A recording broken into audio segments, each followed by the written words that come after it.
Today's topic, the top 5 QuickBooks Online bank rules that business owners like you can implement in your business. So does your QBO feed look like this, where you've got, a couple of transactions or a bunch of transactions, hopefully not, that are uncategorized, or they're categorized by QuickBooks, they're not right? Well, this video is for you if that's the case. What's up, everybody? My name is Chris Hervishon with SOAR, A Better Way CPA. Let's connect. Send me an email, chris@betterwaycpa.com, phone number 843-608-0298. We can also connect on social, Facebook, LinkedIn, Twitter, Quora. I post a new post on Quora every single day, content that you can't find on my blog, you can't find anywhere else. Please check that out, like it, share it, all that good stuff.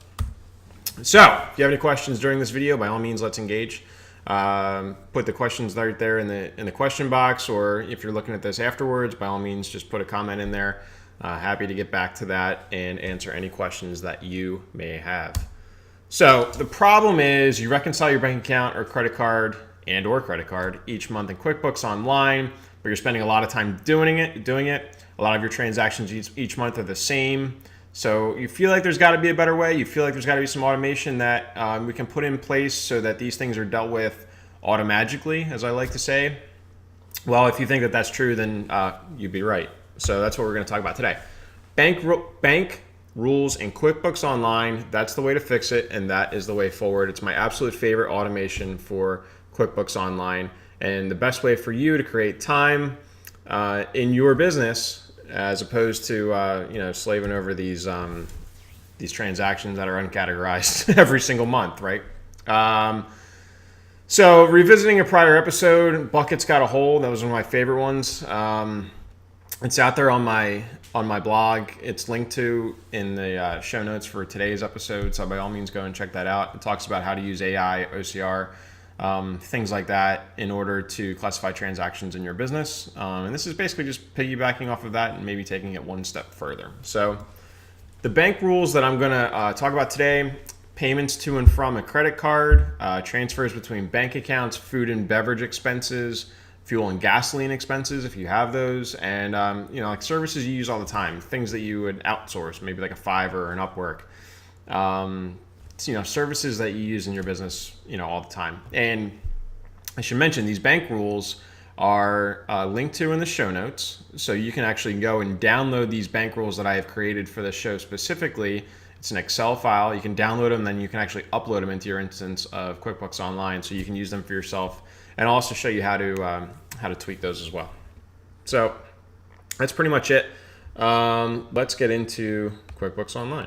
So if you remember, I showed you that first screenshot where it had all these transactions. These are the same transactions I showed you before, but rules have been implemented to deal with these specific transactions. And I'm just going to walk you through these. So the first one is Chase ePay. That's a payment to a Chase credit card. That description is going to be the same every time you pay your credit card, basically. Well, it is, at least for this account that uses a Chase account. But if you think about these descriptions, they're basically the descriptions that you would see on your bank statement, because the bank fee is basically the same thing as your bank statement, right? The paper thing that comes in the mail.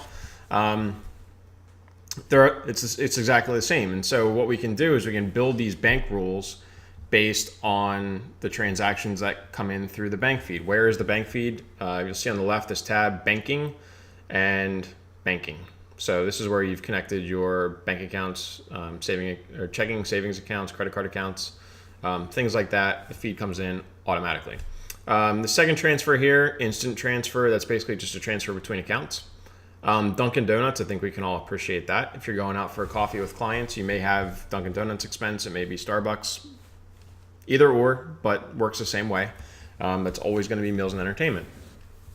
Parker, Bluffton, South Carolina. This is actually a local gas station. It's in South Carolina, Georgia. I'm not sure where else, to be honest with you. But this is an interesting one, and I'll dive into it. But things that are purchases made at a gas station, you're going to want to treat those a little bit differently depending on the amount, or at least that's how I would treat it. And I'll show you that in a few minutes.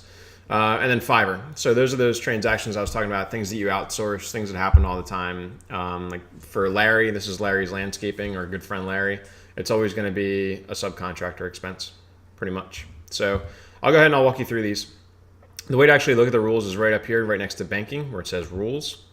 And this will give you a list of all the rules that have been created in your instance of QuickBooks Online. And so we'll look real quick at this Chase card payments. I'll click edit so you can see how this is set up. This is called credit card payments, the rule up here top left. It is for money out, so it can either be for money in or money out, each rule that you create, and it could be for all bank accounts, or you can select a specific bank account. Now, when the bank text, that's that text I was talking about that comes, or that's the same as what comes off of a credit card statement, is exactly Chase ePay, then we get to pick how we're going to treat that.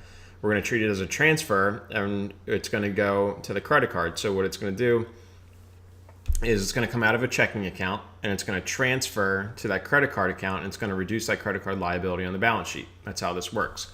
And the one cool thing about bank rolls is you'll see the bottom left, there's this checkbox right here where it says automatically add to my books. So you'll see the transaction list that I showed you, those are all sitting there for review, and I can just click add and they'll go straight into the financial statements. Well, if I don't want to review these things, if I know that they're, they are what they are, it's consistent, I'm really confident that these rules are working, I can go click automatically add to my books, and it'll bypass that step where I have to do the review. It'll go straight into my financials. So I can skip that. It's another time saver.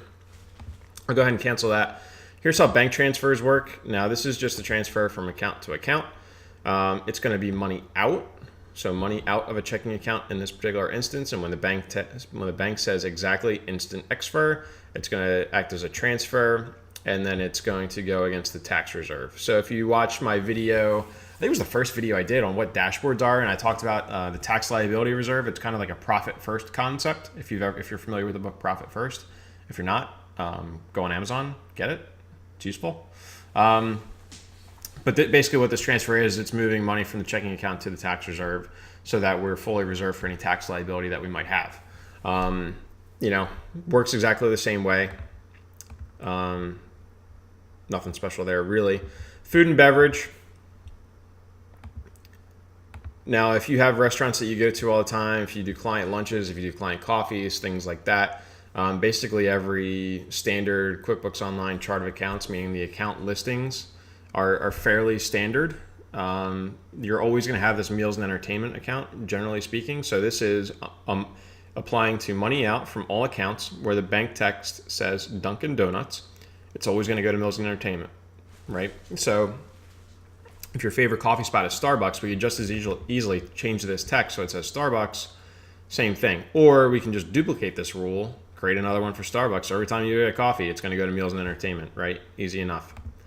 The next one, which I said was kind of cool, was my favorite, the fuel one. So this is money out. This is an expense for fuel. This is where the bank text contains Parker. This could very easily be ExxonMobil. It could say Shell. It could say whatever gas station it is that you usually buy gas for in your business. Gasoline expense, like for a car or truck, that sort of thing. It could easily say that right here. Doesn't matter. But the amount is greater than $10. So why do we do that? Well, you can go to the gas station for a lot of reasons. Maybe you're just going in there to get a soda. Maybe you're going to buy yourself a Gatorade. Maybe you're going to buy a delicious hot dog, whatever it is. But that's probably going to be less than $10, right? And that's not a gas expense. That's a meals and entertainment expense. It's a food expense, not gas. If you're going to go to the gas station and you're going to buy gas, you're probably going to buy at least $10 worth, right? So that's why we put that in there. And then that gets classified as automobile fuel right down here, right? Does that make sense? Pretty cool though. So you can have multiple rules. This is a good example of that. Multiple rules that apply to bank text and also to amounts to get you to the answer that you need to get to in an automated way. And last but not least, subcontractors. So this is going to be stuff like Upwork, Fiverr, any sort of subcontractor that you use in your business. Could be a local person who's just some sort of a 1099 subcontractor that you use. But wherever the bank text is going to be consistent, and this is a money out type expense, this is going to go to subcontractors. So say Larry uses Fiverr for logo design or web design or something like that to advertise his business, and say he does it a lot. Well, we've created a rule here that expense is going to go to subcontractors, and it's going to do it every single time in an automated way, so Larry doesn't have to worry about classifying these transactions.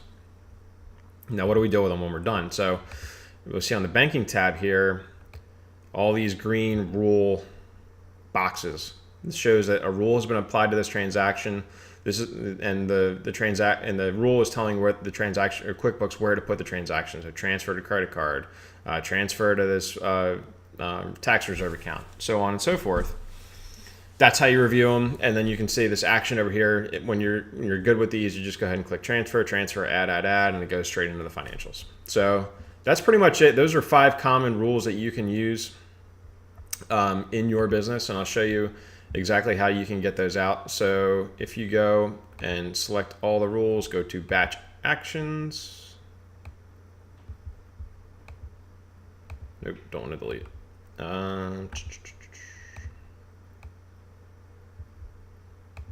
Oh, there we go. Export rules.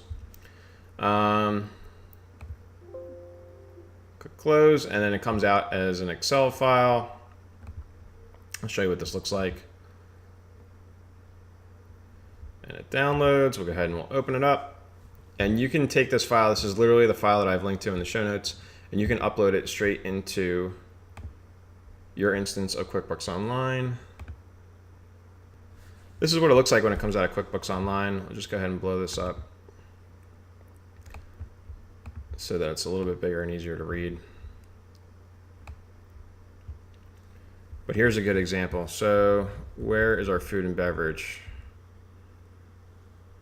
Right here where it says Dunkin' Donuts. I know it's a little bit small, but right in there, you just change that to something like Starbucks. Same thing for every rule. Just go ahead and change it, and it'll be able to apply to your business. So that is it for me today. Again, feel free to reach out. Chris@betterwaycpa.com, 843-608-0298. Please follow me on social, Facebook, Twitter, LinkedIn, and then also on Quora.